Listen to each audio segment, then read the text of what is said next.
Good evening friends. ये session है EWS candidates के लिए। इकोनॉमिकली वीकर सेक्शन कैटेगरी से जो स्टूडेंट्स आते हैं, एमपी हाई कोर्ट में जो अभी एक लास्ट पिटीशंस लगी है ईडब्ल्यूएस कैंडिडेट्स की कि economically weaker section category students को एज और अटेम्प्ट में कुछ राहत दी जाए। इस मैटर को एमपी हाई कोर्ट के द्वारा अभी रिजर्व रखा गया है और अगर हम अनुमान लगाएं तो हो सकता है इसमें 7 to 10 डेज का टाइम और लग जाए। इस बीच में मैंने लास्ट वीडियो में आपको इन्फॉर्म किया था कि हमें कोशिश करनी चाहिए कोई प्रोटेस्ट हम कर सकें, पीसफुल तरीके से एक गैदरिंग कर सकें और इस डिमांड को एग्जीक्यूटिव तक रख सकें।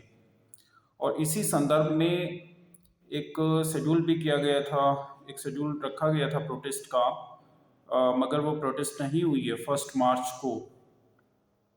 तो कोशिश हमें ये करनी चाहिए कि अगले 10 से 15 दिन के अंदर एक प्रोटेस्ट हो। जब तक मैटर रिजर्व है तब तक आप जो भी कोशिश करेंगे उसका डबल बेनिफिट्स आपको मिल सकता है। और मैटर के जजमेंट एक बार अगर आ गया, हो सकता है जजमेंट स्टूडेंट्स के फेवर में आ जाए, या फिर अगर फेवर में नहीं आता है तो फिर जो प्रोटेस्ट की जाएंगी बाद में उनका बहुत ज़्यादा प्रभाव उस पर नहीं होगा। तो इसीलिए अभी का जो वक्त है 10 to 15 डेज का, ये बहुत क्रूशियल टाइम है। और इस चीज़ को मैं अपने एक्सपीरियंस से बता रहा हूँ क्योंकि एक लास्ट जो केस का मैंने हवाला आपको दिया था कि Rachna versus Union of India case था, तो उस केस में कोविड कंपनसेटरी अटेम्प्ट की डिमांड की जा रही थी स्टूडेंट्स के द्वारा।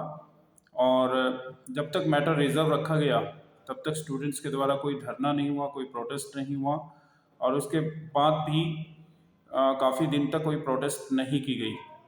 और मुझे याद है उसमें फर्स्ट प्रोटेस्ट की गई थी मार्च में, मार्च 2021 में।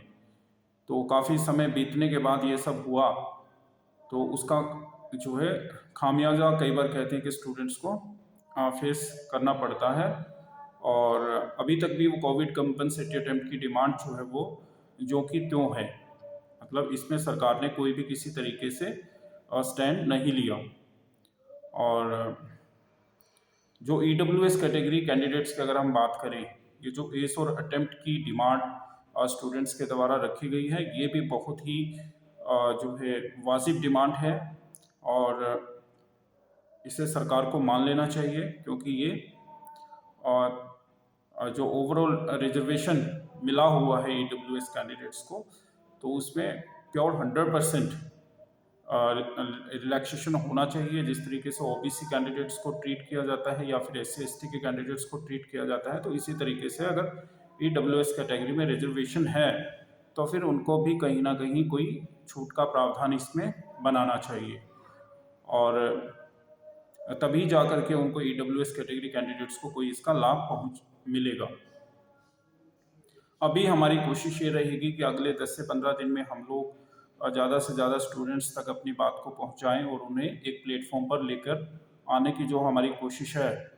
लास्ट टाइम एक टेलीग्राम पे हमने चैनल ओपन किया है ताकि हम स्टूडेंट्स को वहाँ पर जो है एक मंच पर ला सकें और फिर वहाँ से एक निर्णय ले सकें कि किस दिन और किस समय ये प्रोटेस्ट कहाँ के लिए हम शेड्यूल कर सकते हैं। और जितना हमें एक्सपीरियंस है इसका प्रोटेस्ट का, तो मुझे लगता है कि दिल्ली के जंतर मंतर से शुरुआत की जा सकती है इसकी प्रोटेस्ट की, और इसमें गैदरिंग सुनिश्चित करना बहुत ज़रूरी है। अगर गैदरिंग 1000 में होती है तभी इसका कोई प्रभाव पड़ेगा, अदरवाइज़ अगर कैंडिडेट्स इसमें बहुत कम पार्टिसिपेट करते हैं तो इसका प्रभाव शायद ना पड़े।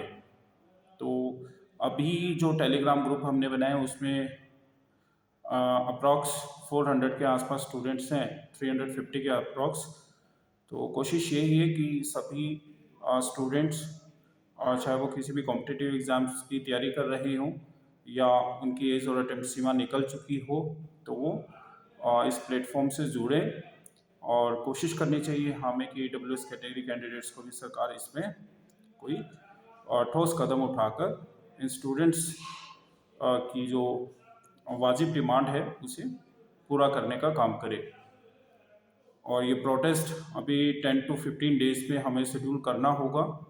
और उसके लिए ये भी हम कोशिश कर रहे हैं कि एक बार थाउजेंड्स के अप्रॉक्स स्टूडेंट्स अगर ग्रुप में आ जाते हैं तो फिर जो है डिसीज़न लेना आसान होगा, और कोई भी हल्का कदम अगर उठाया जाएगा तो उसका खासा प्रभाव शायद उसमें ना पड़े। क्योंकि प्रोटेस्ट जहाँ तक लास्ट 4 to 5 ईयर्स का एक्सपीरियंस हमें है, तो उसमें जब भी प्रोटेस्ट जंतर मंतर पर हुए हैं जिनमें गैदरिंग एक अच्छी खासी गैदरिंग रहती है, तो एग्जीक्यूटिव का और मीडिया का अटेंशन उन्हें मिलता है, और वो बात जो है आपके पार्लियामेंटेरियंस तक बराबर पहुंचती है उनके कानों तक, और फिर वो मुद्दा जो है संसद का मुद्दा भी बन जाता है, और संसद में किसी ना किसी एमपी के द्वारा वो आप देखेंगे कि इस मुद्दे को जो है बार बार वो उठाने की कोशिश करेंगे। और जो हमारी तरफ से कोशिश है वो ये होनी चाहिए कि हम ज़्यादा से ज़्यादा स्टूडेंट्स इस डिमांड को सपोर्ट करें, और तभी जा कर के इसमें किसी निष्कर्ष पर हम पहुंच पाएंगे। That's all, thank you.